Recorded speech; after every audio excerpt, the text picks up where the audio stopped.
Ready? Yeah. Okay, hello everyone. Welcome to Celonis. We are a company that we build software as a service, which is a platform that allows to companies to improve their processes. Okay, we gather a lot of information from them, and we have a lot of processes to improve and analyze and make magic with their processes and give them improvement and enhancement. And yeah, welcome to another session of the meetups, right? Because we want to give the opportunity to the community and internal and external people to be part of this initiative, which is gather technology, gather people and so on. And yeah, welcome to Celonis, welcome to our building, and enjoy the session with Anton.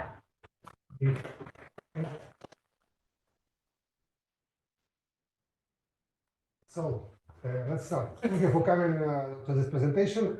So I think it will be interesting for everyone. Why I decided to create it, because from my experience, there are a lot of people, a lot of developers that use their database, that know how to use their databases, but they use it as a magic box without understanding what happens inside. I hope this session will be useful for a lot of people and will leave all the things clear. Not all, but some things about how database works. I don't like to speak about a lot of myself. My name is Anton Kuranov. I'm a backend developer at Celonis. I'm developing software for more than 30 years. So all kinds of software, starting from little pet projects, online games, and up to enterprise system, mostly related to the telecom market. And I'm in love with Java since the first version. It was released in 1997 when I was studying in university. So a short legal disclaimer written by ChatGPT about all the information that I will give you today is based on my personal experience, and neither Celonis nor me are responsible that I will tell you today. So in other words, I can freely lie to you and nothing happens to me for it. So just take it on your own, the information. Database indexes. This is a definition of database index from Wikipedia. It's a separate data structure that is used to improve, to apply some more efficient algorithms to search the desired data than a plain table scan, one by one, sequential scan. So as you can imagine, first indexes were appeared a long time before the first computer was created. So for example, the library catalog is a good example of index, where all the cards are ordered in some order by author, by topic, or by book name, and each card is pointing to the location in the main storage where one can find physically a book, the desired book. So in database, index shares the same idea. It is a separate data structure, mostly like a key value storage.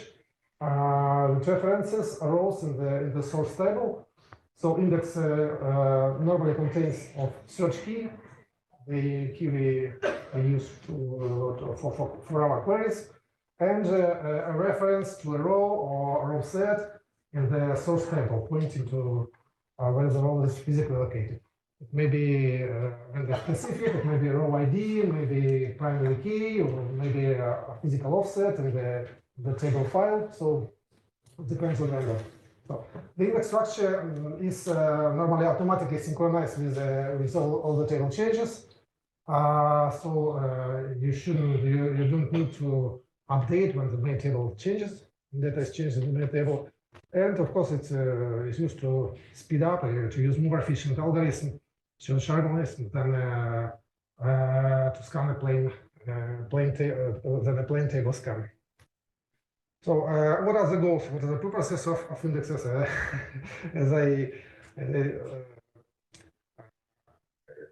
I told, to speed up search operations, also index some kind of indexes like which speed up the sort operations, and always more frequent, forgotten by people, the index may be used to control row uniqueness in your database. For example, this is a distributed system and concurrent system. This is almost another way. When, for example, you have some natural key in table, if you don't create a unique index on that key, probably you already have duplicates in the database. Please check your tables. So drawbacks of the indexes, of course, it requires additional space on your storage. It slows down every mutational operations like it's update and delete. And with the heavy write loads, when your contains a lot of mutations, it may cause some undesired log issues on some database vendors. It's not scaled when you have a lot of writes, a lot of concurrent writes. So this is index classification. This is not official. It's my index classification. For example, we may divide into 3 classes: ordered indexes, like for example, B2 index. All the keys in that type of index, all the keys should be comparable.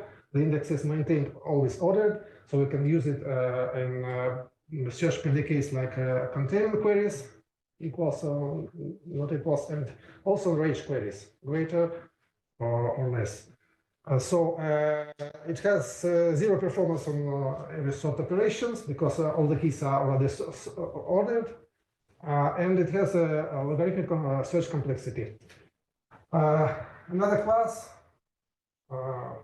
another indexes, for example, hash and bitmap index. You can only use for containment query predicates, but not for range queries. And normally they have constant complexity.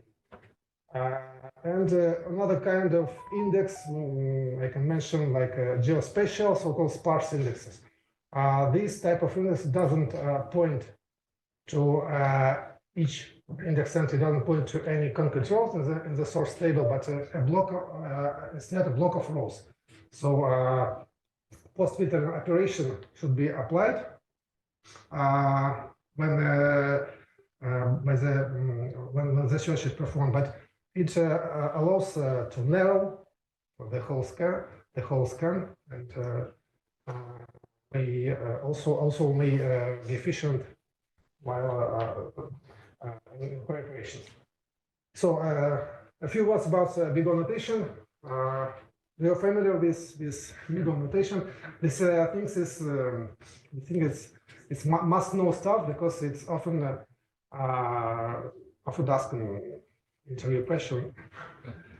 So we have different. Basically, big O notation is complexity. It reflects the algorithm complexity, and it shows how the function grows, how the number of algorithmic steps grows depending on the number of elements. For example, we may see that there is a constant big O of 1 doesn't depend on the number of rows. The logarithmic dependency, logarithmic complexity means that it grows, but grow very slowly. Linear dependency corresponds to the plain table scan search algorithm, and logarithm n grows significantly, but most of searching algorithms work on this complexity. Quadratic complexity is so that's a sorting algorithm like bubble sort. Exponential complexity is only for supercomputers. So in case of index, we are trying to obtain better complexity than the linear one. So maybe logarithmic or including a constant complexity. So most of the search algorithms, index search algorithms, works on logarithmic complexity. So what data structure may be used for index? The first idea is to have a plain array where all the keys are stay ordered, and we may apply a binary search on this array to search for the desired entry. Of course, this algorithm, this data structure has a big problem. When you need to insert element, you need to shift to move a large amount of elements, rebuild the index, which may be acceptable in case of memory, but in case of disk, it will kill our performance. The disk may not relocate a large amount of data easily. So this is maybe suitable for immutable tables. Once created, the index perform a search on them, but not modification of relationship. The better alternative for dynamically changing tables is so-called tree structures. Let's see how the one of the simplest tree structure is used, is working, so-called binary tree. So this has this tree in this tree structure on each node has points to the left and right the tree. They have only two children. The first element is root, and the tree is built with one simple rule: keys that less than the current element goes to the left subtree, and all the keys that are greater than the current element goes to the right subtree. And this rule is applied to each element, each node.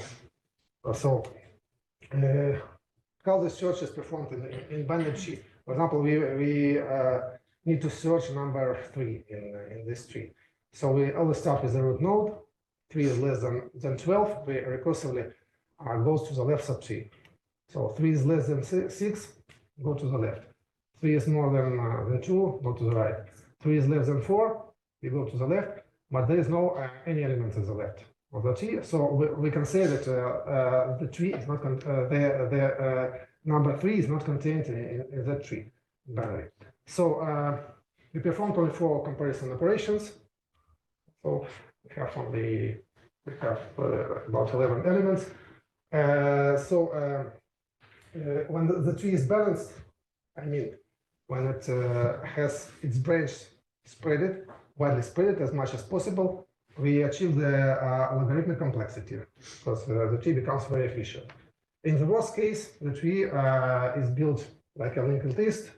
We, of course, have a tree completely unbalanced, and the complexity will be linear, like a plane table scan.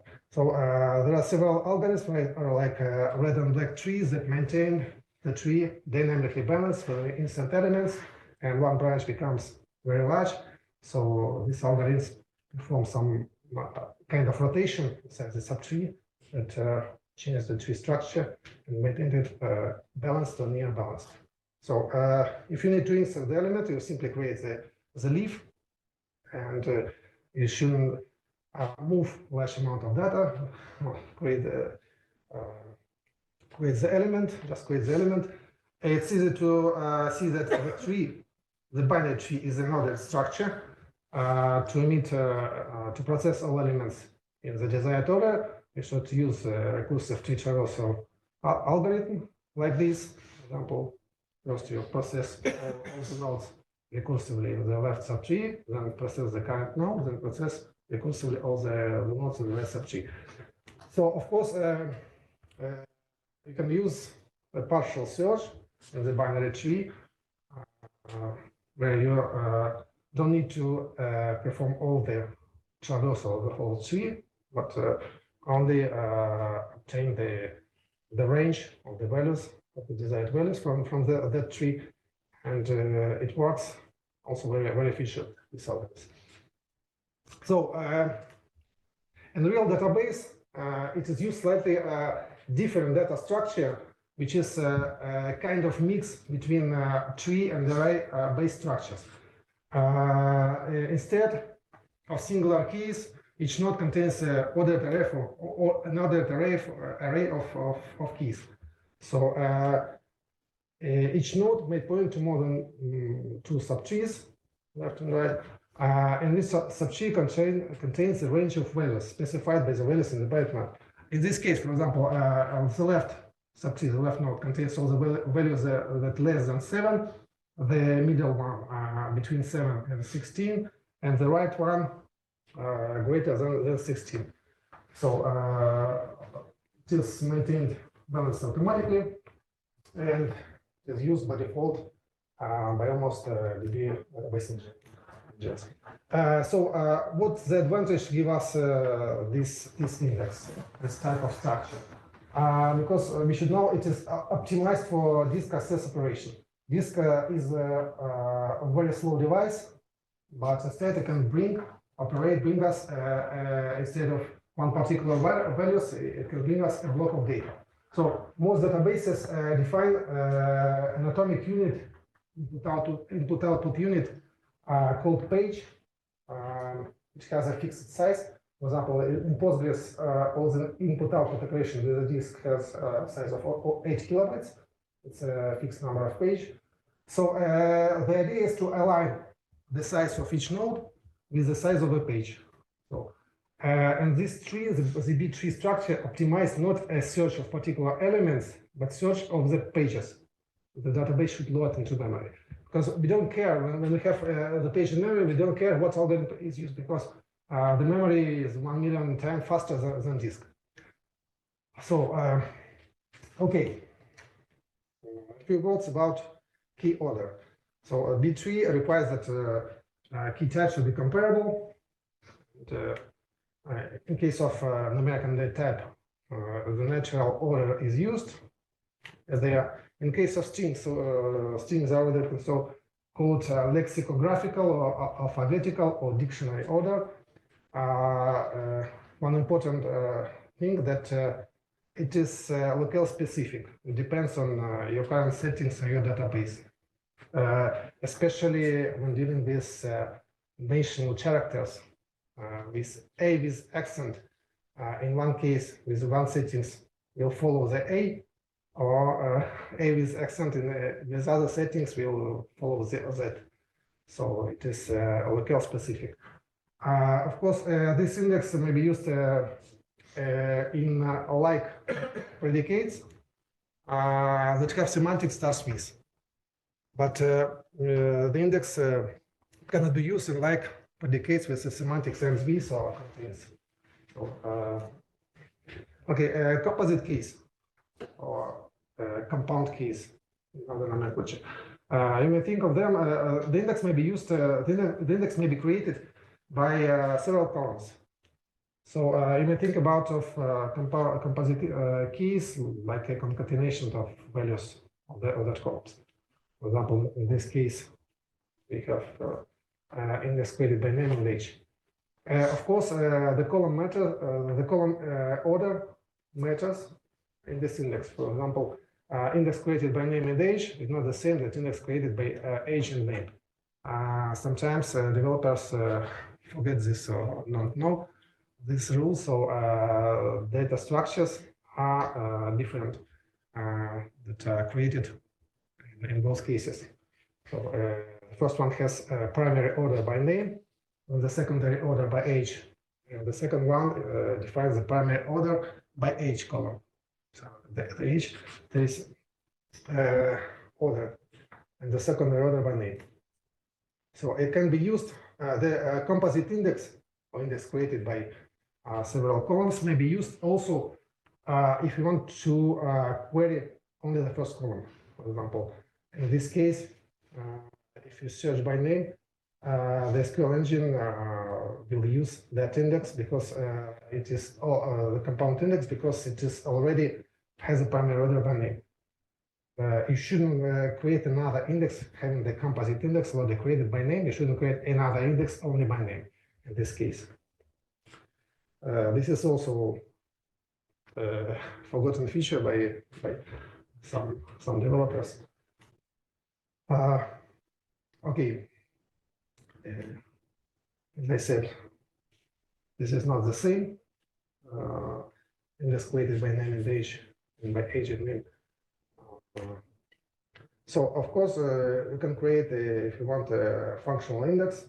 Almost every database supports functional index. If you want to use functions, your predicates, where conditions. So to speed up the search, you may create functional index that stores the result of the functional evaluation over the column or over the set of columns. For example, it makes sense if you want to create to search a table without case to execute case-insensitive search on a column. The good option is to create index with lower cases that stores values of lowercase and apply the predicate lower, for example, that converts to value of the searchable value into lowercase. Okay, let's have, okay. Any question about that section? Yeah. Are indexes stored in memory or in disk? Mostly indexes, it depends on the database and the kind of index, but we assume that index is a separate structure that is stored on the disk. So the index is primarily stored on the disk. The index may be cached in memory, but usually gets stored in the hard drive. When you have too much data, it's impossible to keep it in memory. it depends on the database. You know, I don't specify here any specific database vendor because it's a common feature for all database, almost for all database engines. Of course, we have also in-memory databases, not only that operates in memory, but I will consider here only normal, the conventional database store. But even great is that it's a memory database. Once in a while, they save straight in the hard drive. So Yes. whatever storage They save so-called write-ahead log, all the modifications. Exactly. But that keeps everything in memory, but it can go the same with the indexes. The indexes happens in the hard drive, and it can go to memory when it's required. Okay, let's now see how the query is executed.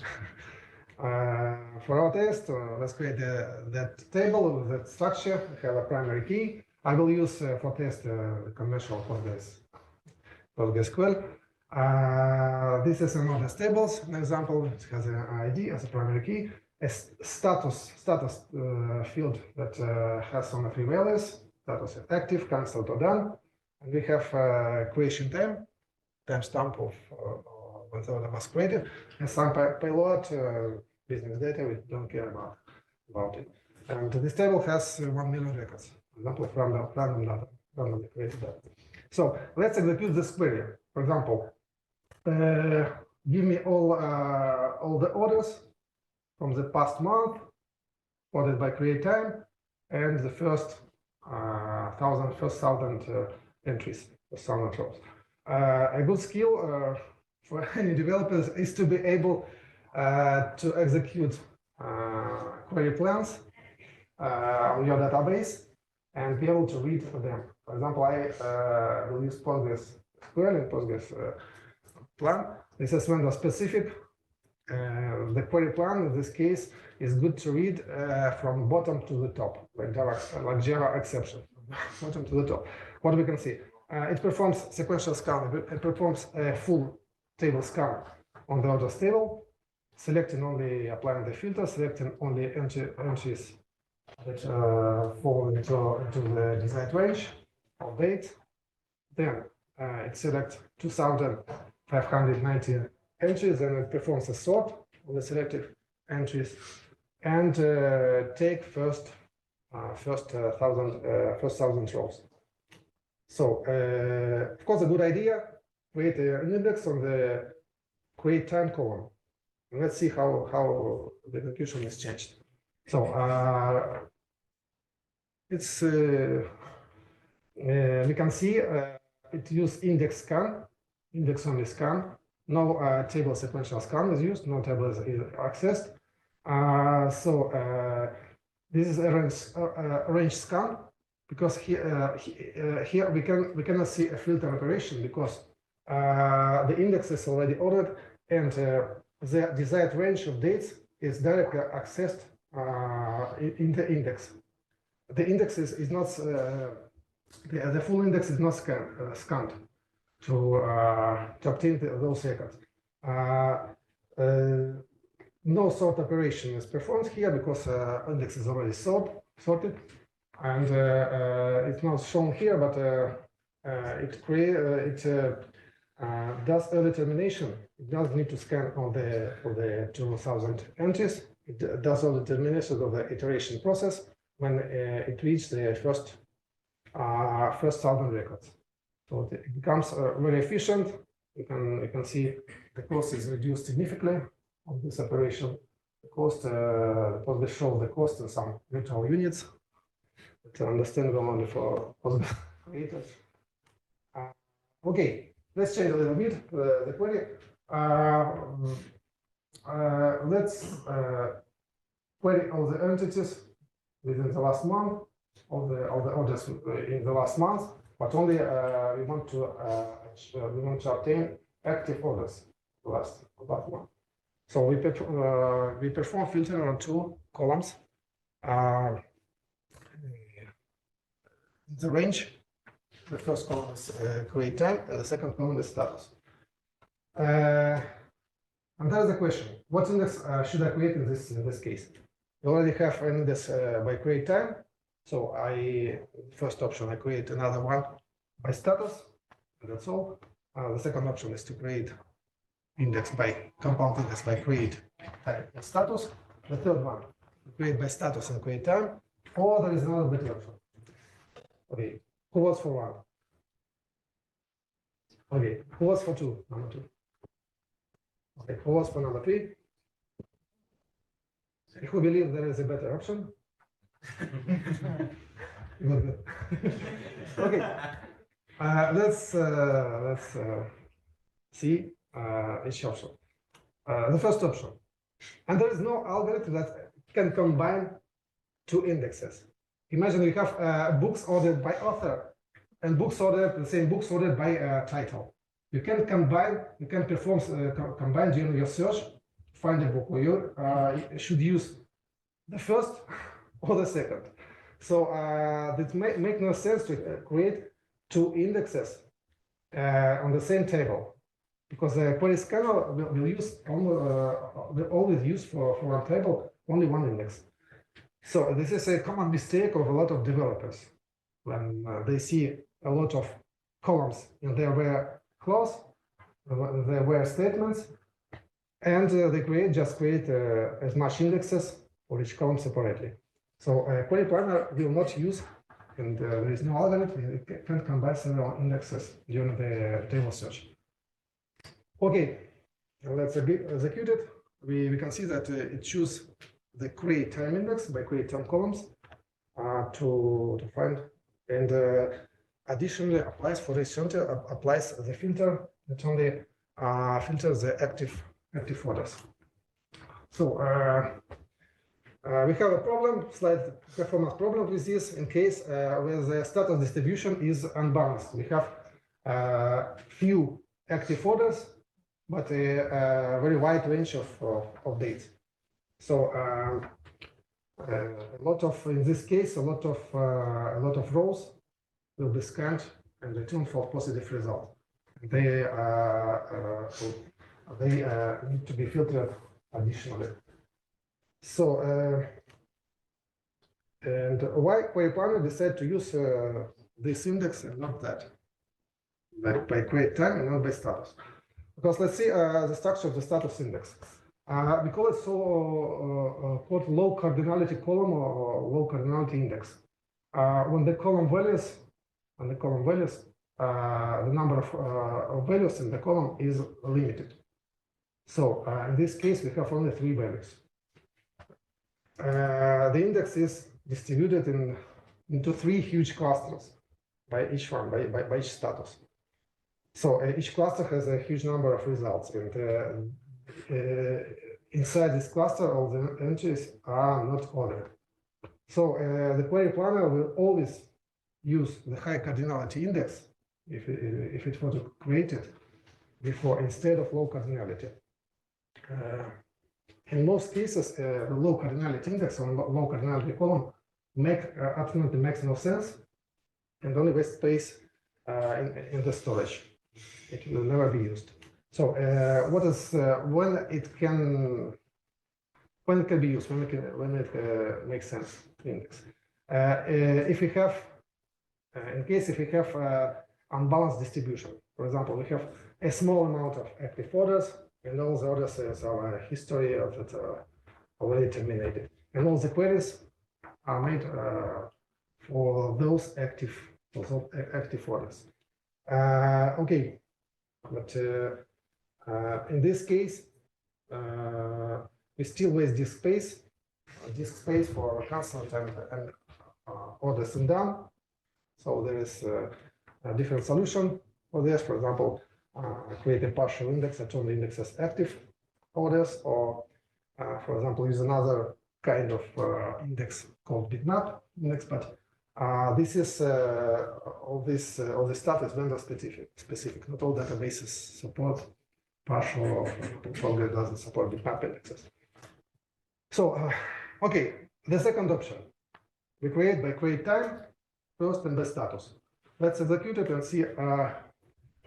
The query plan is the same almost. We scan the same range of rows in both cases. When we have the index by create time, and when we have another index by create time and status, the number of rows is the same in both cases. So this index makes no sense because we have high cardinality column values in the column create time. All the values are almost unique. So the secondary, define the secondary order by status, in this case, it makes absolutely make no sense. Okay, and the third option, we primary order all entries by status and then by create time. We create this kind of index.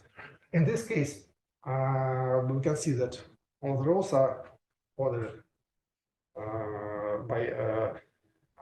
by status, and for each status, the secondary order is defined by create time. Let's see the structure of the index. Okay, we have the same three clusters as we've seen before. It's distributed to the central side, but in this case, in each cluster, elements are ordered by create time in each cluster. So the query planner may easily cut off all the undesired entries, like cancelled and done, and fall into the cluster that contains only active orders. And then in this cluster, it could easily find the range. It could scan because all the entries are ordered by create time within the cluster, within the status cluster. Okay, let's execute it, and we can see that the index only scan performed on the index, and there is no additional filter condition. So this is the most efficient option for this case when we perform for this kind of queries. Of course, this index cannot be used if you want to order or select all entries by the range of create time, because create time column is used in this kind of index as a secondary column for can be used defines a partial order for each status. Okay, and the fourth option, for example, do we really need to create an index here? This is a rhetorical question. The decision should be based on your workload. What are you optimizing? If you want to obtain low latency and high queries per second, maybe it makes sense if you're optimizing the time of query. But if it is the typical analytical query, if this query is used in nightly reports that generated every night, that doesn't cause any delay for user. So maybe index are not required here. So, okay, so some takeaways. Think about index structure as a dictionary or catalog where all entries are ordered according you define that index. Composite index may also be used for search by the first columns only.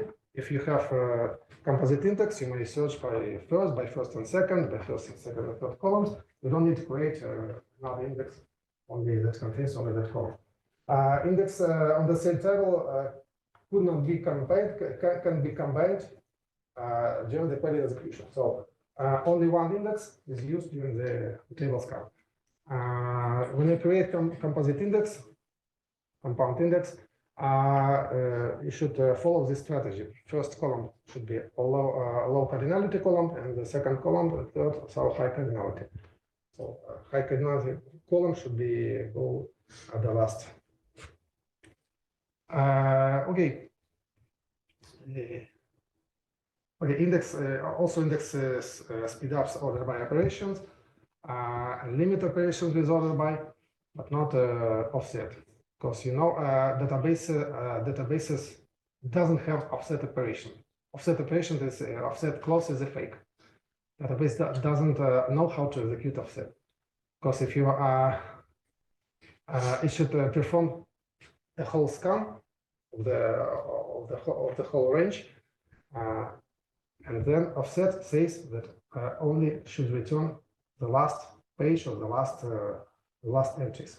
But the table is, or the index is scanned with the full range from the start, always. Okay, some question about this section. Any question? Okay. Sorry, I have to control the timing. It's my first session. Okay, I have time. Okay. Now let's try to answer the question. Do we need to create index by foreign key column in case we have two tables joined with some relation? Okay. Let's slightly modify our orders table. Let's introduce a new column, customer ID, that have a relation. It's a foreign key on the new customers table. So in the orders table, we have 1 million records, for example, and in the customers table, we have not 100,000 entries. So the customer, in this case, we save the relation between customer and order. So one customer may have several orders performed. And let's try to understand how the join is made by the database. So let's execute the query like this. That bring us the daily orders are made by young people. Well, by young people, I mean that have the age less than 30 years old. Less than 30 years old. So we have defined a join between table orders and customers. The customer ID, the foreign key that points to the customer ID, primary key. And there is only three strategies, only three ways the database executes join operations. There are nested loop, has join, and not join. It's true by almost any database. There is no other strategies. The nested loop strategy is a simple dump strategy. We have two nested loops. The outer first one scans outer relation on orders, and the second one inner loop scans customer tables, and the match condition is applied. This is some kind of server code to express how the strategy is used. Now let's execute in the real environment this query and what we see.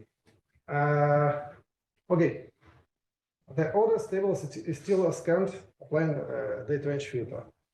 And for each order, a customer entry is fetched from the customer tables use a primary key index. So instead of inner loop, our database use the index, implicitly created index by primary key, customers table to bring for each order, bring the desired customer. Well, inside the code, we may express like this. For example, instead of inner loop, it performs an index scan by ID in the customers table. So will give us logarithmic complexity. This is because the index is implicitly created by primary key. Okay, and this strategy, I can mention that this strategy, nested loop strategy, is never used by a database planner when it cannot be optimized like this. So if it contains very few records, if only contains very few records, or it can be optimized in that way using some index declared, database may decide to use the nested loop strategy. Okay. Now let's execute the same query with a period instead of 1 day with a period of 1 month. What has changed? Okay, the query planner decided to work another strategy. It's called has join that we can express in pseudocode like this. For example, 2 sequential loops and the temporary table, hash table is created to store the matched entries from the customers table. So first it fills this hash with matched entries from the customers table. Then it executes the first loop on the orders table and takes each customer from the created hash table. So access to the hash table has a constant time. It depends on the amount of elements. Okay.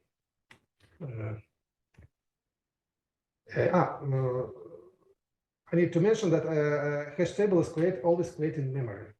This cache, so it's important to have enough memory to perform joins. Okay, we have 2 strategies. What indexes we should create in this case, in those cases? What indexes could help us to improve the performance? Okay. Of course, in both cases, and has joined nested loop, the index created on the create time column will optimize this scan. Instead of full table scan, it performs a range scan between the desired dates. And in case of has joined, additionally, index created by the column customer dates will help us easily obtain the desired entries from the customers table.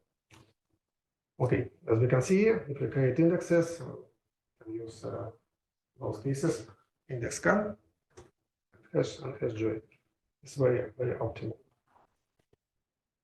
Okay, do we need in this case create special index by foreign key column that points to the customer's table in orders customer ID? So I think no, because it is not used by none of those strategies. Neither hash nor in a loop. Okay, the third strategy is a little bit weird. It's called merge join strategy. It supposes that orders table is already ordered by the customer ID. So how does it work?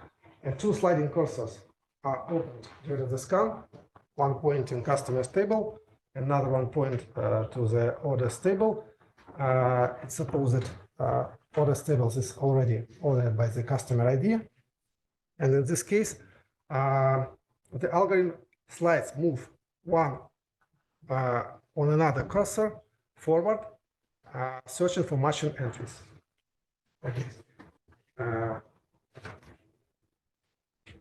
They also call this strategy as a zip strategy because it's very similar to like zip props, like Cremallera. Well, I've tried to express this algorithm in this pseudocode. Stop. Let's execute the query. To execute it, I should force to disable hash join strategy because OBS always used process hash join strategy. And we can see here that the temp table is created. First, the order table is scanned, and then it's sorted completely.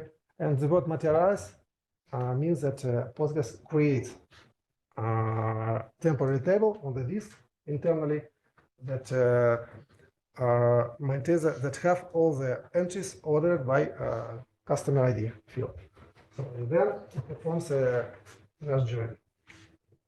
So if we create, of course, if we create index on customer ID, in this case, the mesh, it will help mesh strategy to perform the scan. Okay. One thing, merge join strategy is almost never used by database. So in this case, I should force to disable hash join, and it is used in very rare cases when you need perform a full scan of full tables. So you need to join complete tables.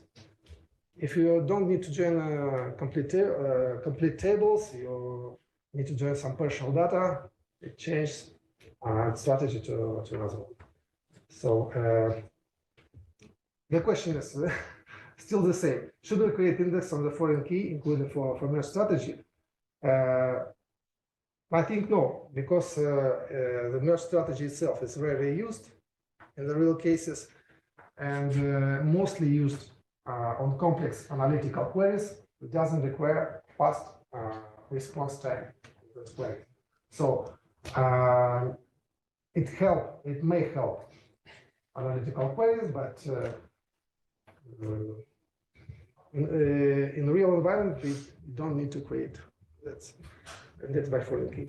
So when we need to create indexes on foreign keys, when they make sense, when you perform the search, explicit search by foreign key, for example, like in this query, customer ID.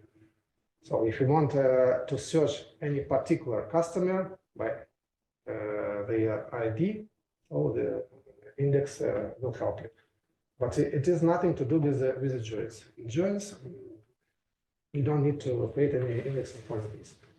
So, search summary, we have three strategies: nested loop, hash join, and merge join. So, nested loop contains inner and outer loops, as less efficient, and only used by query planner on a few rows, or when it can be optimized by index scan. The hash join strategy uses temporarily hash table in memory table. The most used, the most efficient when join for joins, and requires additional memory to perform join. And not join using sliding cursors on those tables. Both columns should be ordered, primary key and for key columns, but it's very rarely executed, and only executed when a full table scan is required in both tables. So in this case, recommended indexes. In case of joins, you should create indexes as it was two independent queries in each table, and don't bother to think about joins.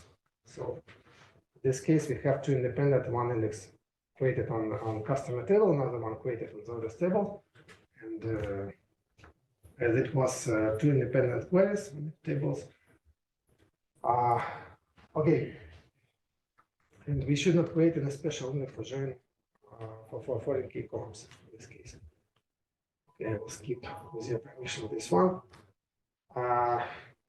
for the NoSQL databases. Well, why they say that NoSQL database cannot do joins, or some databases say that yes, we are able to perform joins. So the main problem with the NoSQL database the main feature, the main problems is used. They are used for horizontal scaling database. So so-called sharing. And the one collection is distributed between several nodes. Sharing. So joint strategies are not well scaled horizontally because it needs to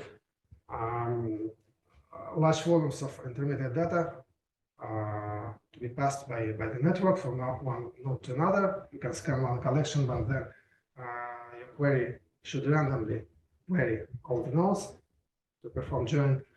And final result aggregation should be performed in one only node. It cannot be efficiently distributed between nodes. So what are the common solution in NoSQL databases?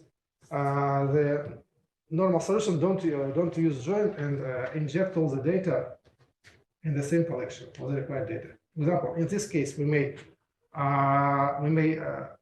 put all the customer data inside each order.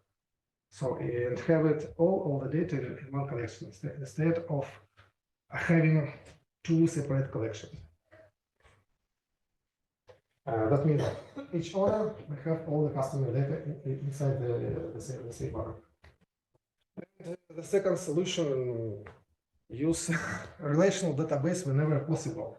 So if you don't need to horizontally, if your data set don't need to be horizontally scaled within various nodes, if it lives very well in one node, in one only node, so why should you use NoSQL database in this case? Okay, our questions about joins. Oh, okay. In the last part, There was a question. there was a Thanks. I'm sorry, just one thing I forgot is that hash join is the best. So what kind of index do I need to create so I use the hash join? I forgot about that. sorry. Like, Hash strategy. yeah. Mhm. Where should I create the index so I use the hash join instead of a nested join? Okay. This is an execution plan in pseudocode of the hash join strategy. So with two independent loops, one loop, first loop performs on the customer's table, and second one independent on the other table. So you should create indexes as it was separate queries on separate tables. One index on customer age will help us with this range, and another one on the table by create time. It will help us to narrow this scan. So only take the desired part very quickly of desired entries. Okay, makes sense. Thank you very much. Okay. Any other question? Okay. In the last part of my presentation, I want to show you another type of indexes that is sometimes used internally by database or rarely used in database. So the first one is hash index. Hash index. This is a structure of the hash table. Imagine we have created a table with a large amount of empty cells. For each key of the initial set, of the initial key set, we apply some hash function, so-called hash function that converts this key, the string, maybe string, into a 32-bit numbers using some unstable, using some algorithm with a stable distribution. So it gives us a random 32-bit number. Then we narrowing this number using the size of that table, that hash table, and that gives us an index when we should place this key in the hash table. If there is already a key created, this slot is occupied by another key, we just move to the next in search of the first empty cell, first available slot, and right there, this key. So hash table are widely used in computers, not only in database, but still. But hash index has some limitation. Of course, it cannot. This is not this index is not ordered, so we can use it only constraints equals or not equals. No order by predicates, because the index is not ordered. It theoretically has a constant complexity because it doesn't depends on the size of the table of the data set. It has a much smaller size than a bit index because we need to store only 32-bit numbers instead of strings.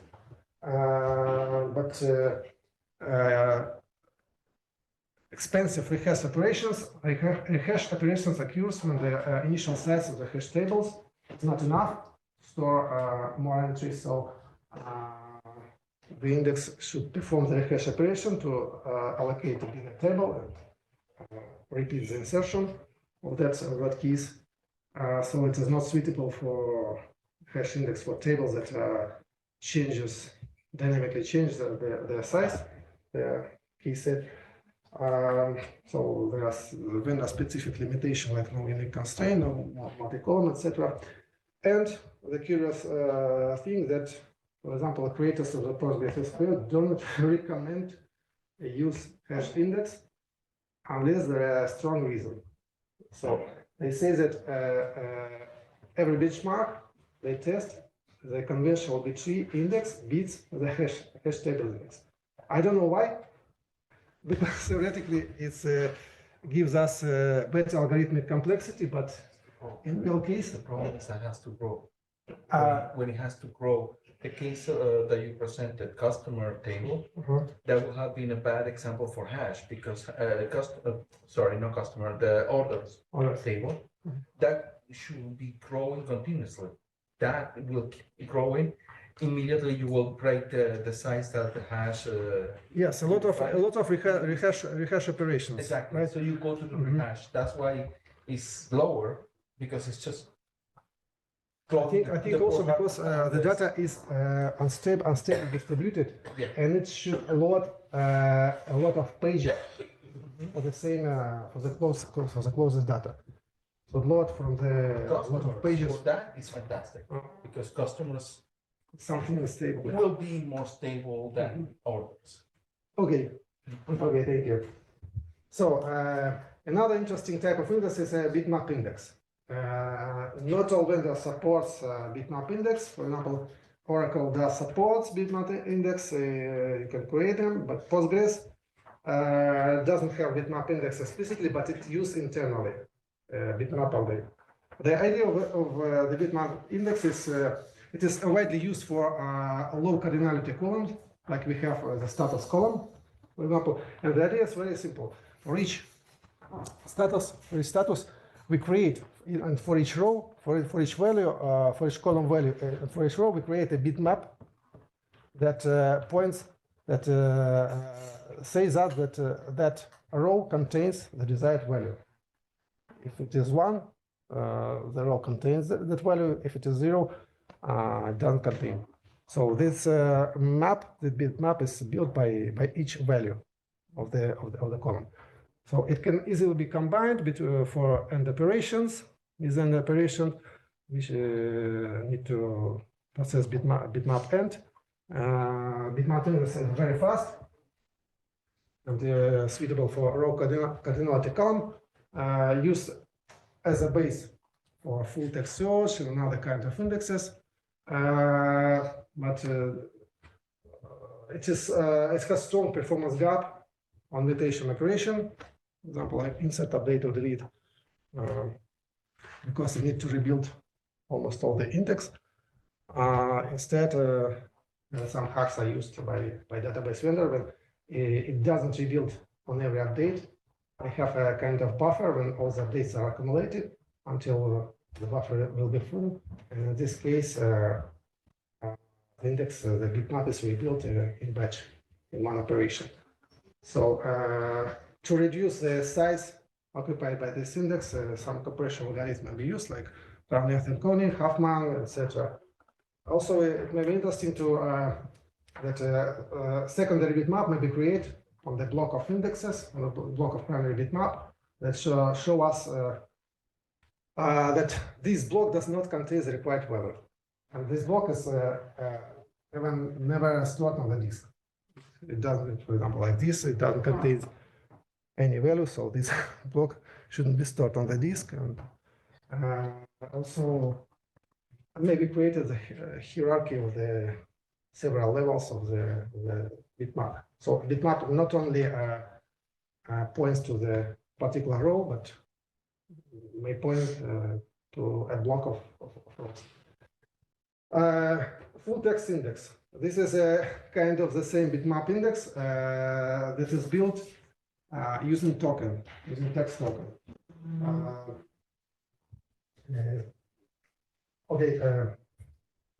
The text is divided by tokens using tokenizer. The token is, you may think of the token as a word on any language.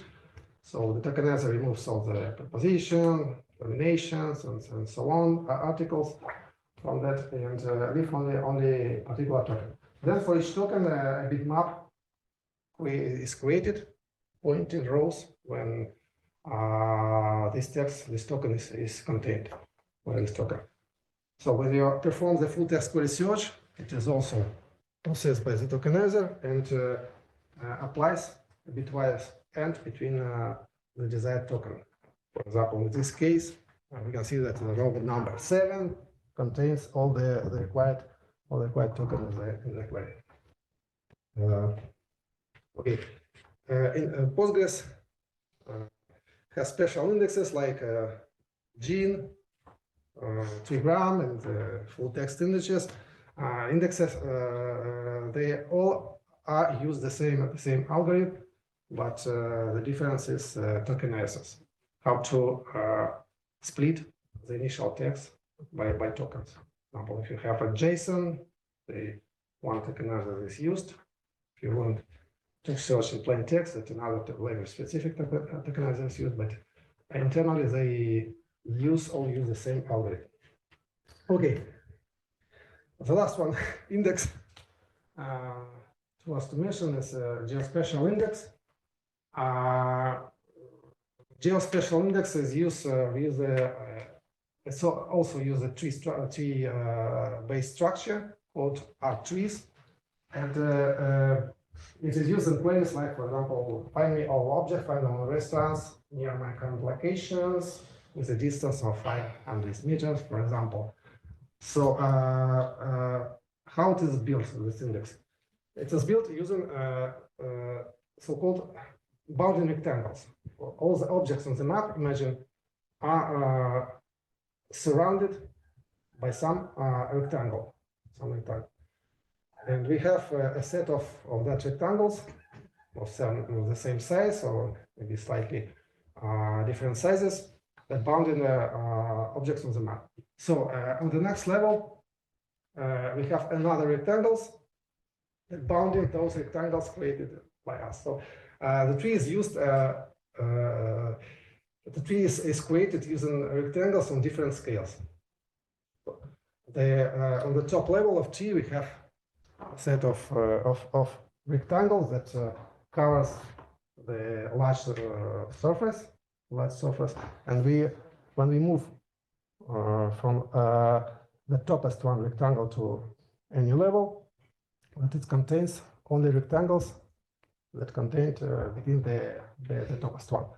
So we can easily reach going down the tree. We can easily reach our current location by removing all the rectangles that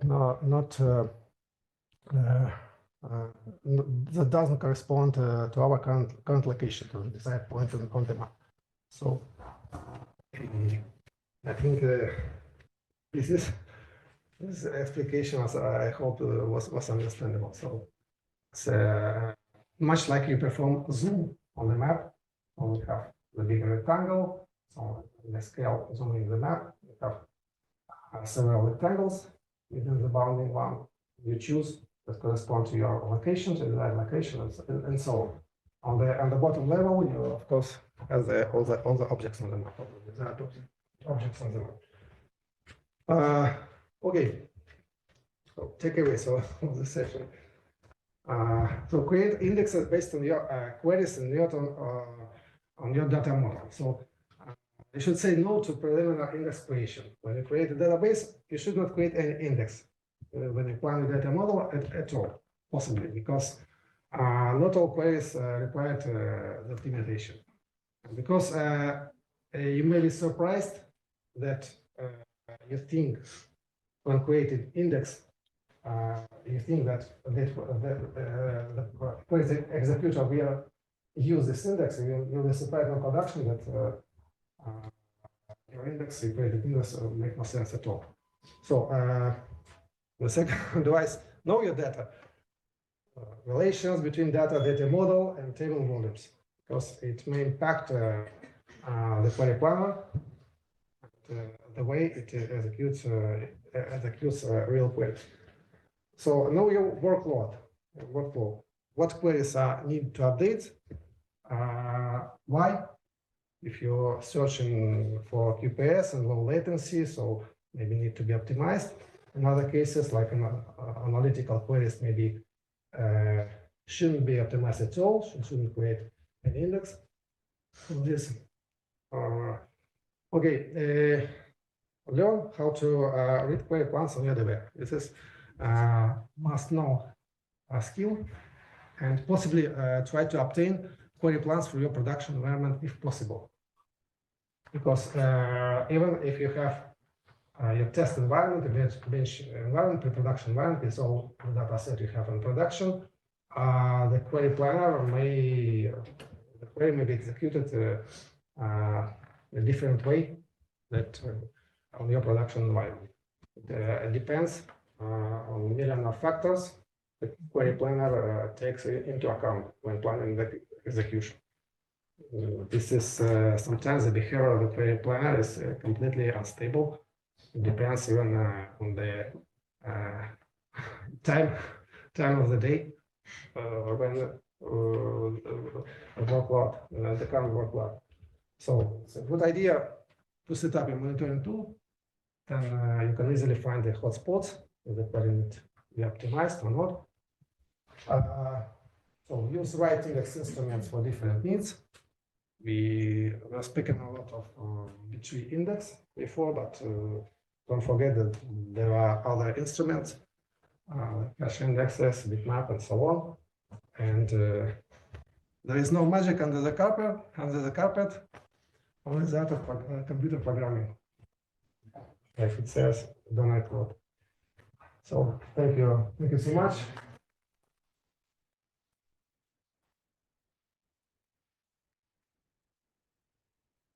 Questions?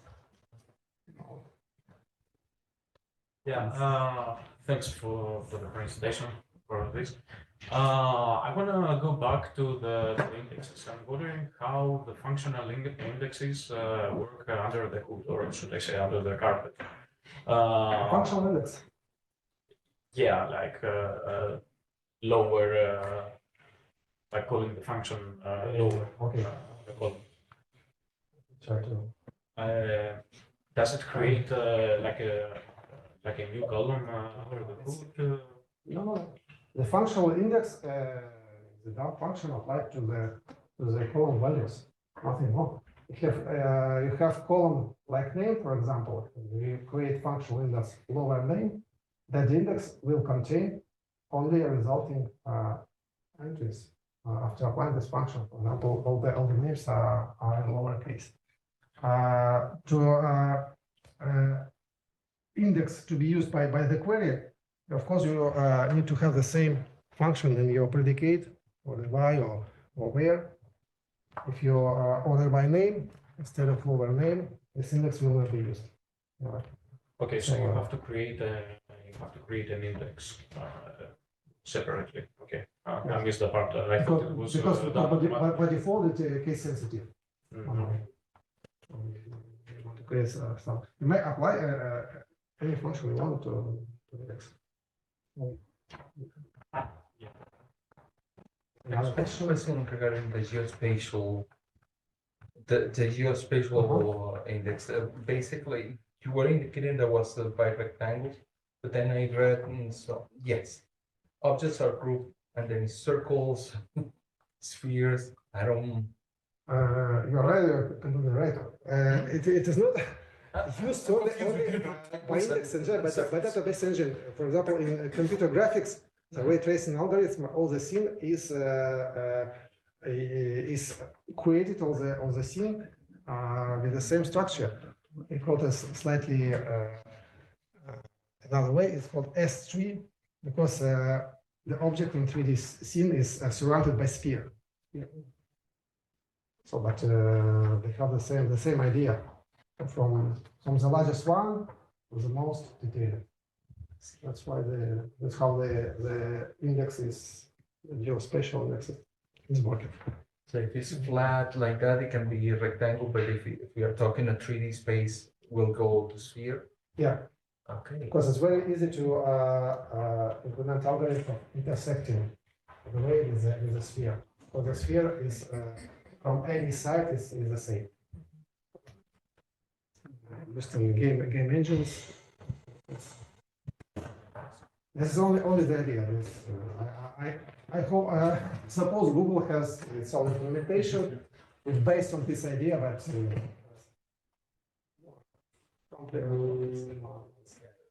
implementation. I have Another question? last question regarding the takeout. You indicated that not doing indexes at the beginning. But the problem when we don't do that is what happens if we create a database, everything is auditorium, no indexes there, fantastic. All of a sudden, our project went into any publicity, and we are now having thousands of users hitting our e-commerce and making orders like crazy. And our system is very slow right now. Sorry. Yes, of course. This is only advices. In real environment, you should know the expected amount of data.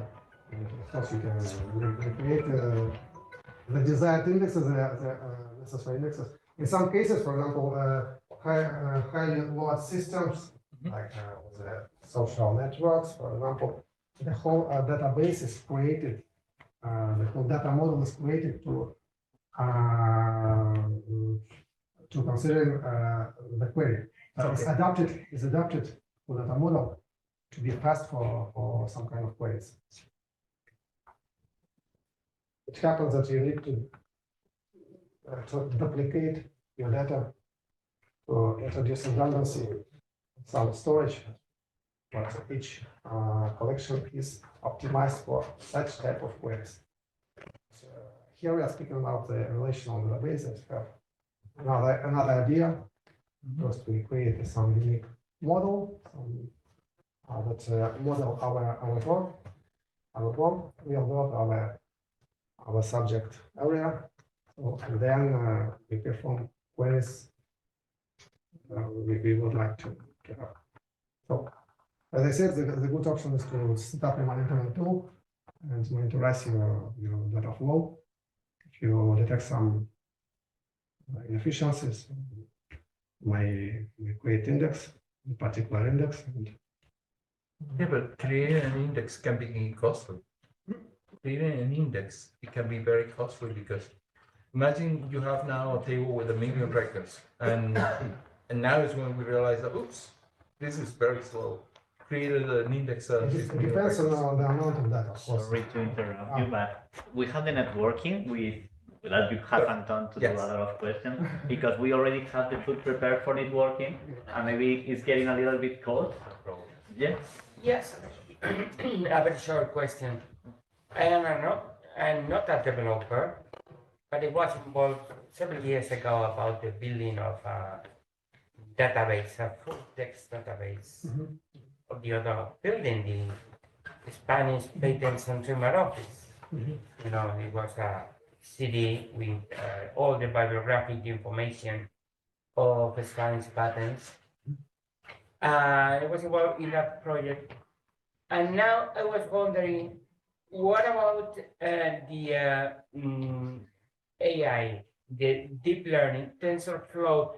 when you have an AI and expert system, of course you have to have a database, let's say a full test database, you name it, books, patterns, whatever.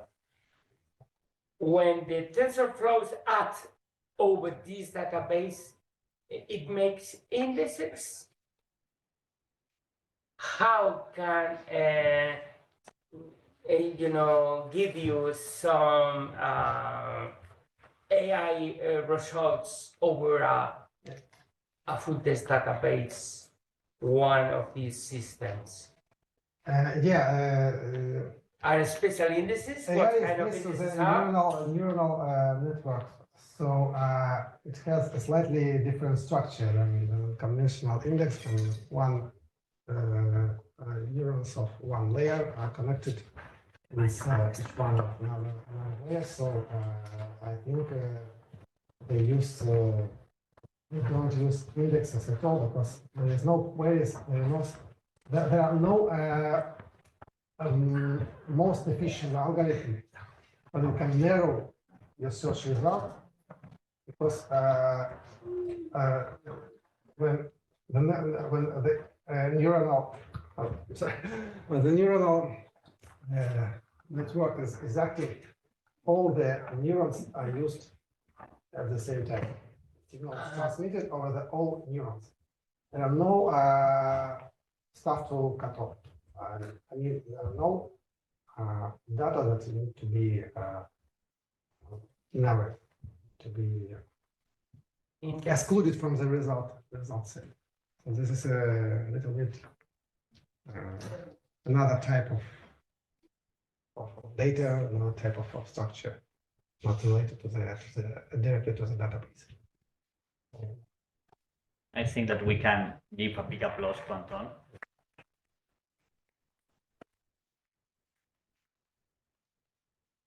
Thank you so much for coming, everyone. And now we have a networking. You have Anton to continue asking questions to him. We have like a lot of Celonis. You have a question about Celonis also. And just the resume is here if you need to use it. We have the networking in the kitchen, right behind. And if you need to leave the building, just please tell me or tell Ingrid that we'll be there because we need to go with you because it's a little tricky now that we need to exit from another door. Okay? Thank you so much. Vale, respondiendo a su pregunta, para